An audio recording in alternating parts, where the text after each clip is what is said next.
So this usually confuses a lot of people, right? It's very confusing. Most people don't understand it, which is the best mortgage for me.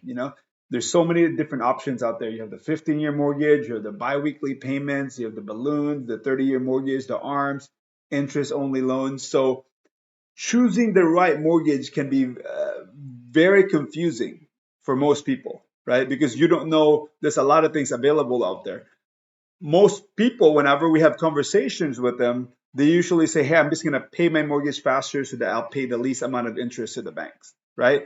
Some options can reduce the interest payment by making payments faster. But what I want you to consider is, if all mortgage options made the same amount of money to the lender, then there'd only be one option.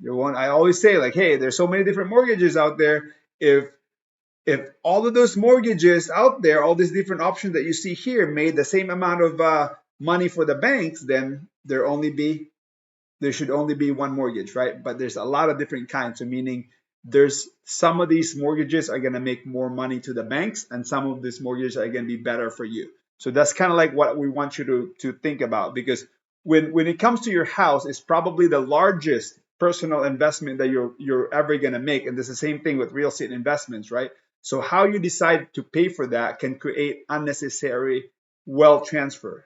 So what I mean by unnecessary, that you probably don't have to pay that. If there's a way to bring that money back into your pocket, then we're going to look at those options. Okay, so whenever we're looking into this,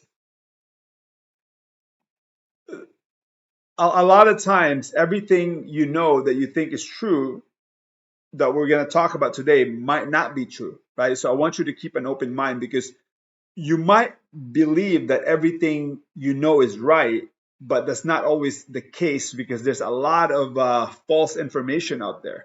So you have two options, right? You can either ignore it, or you can expand your knowledge.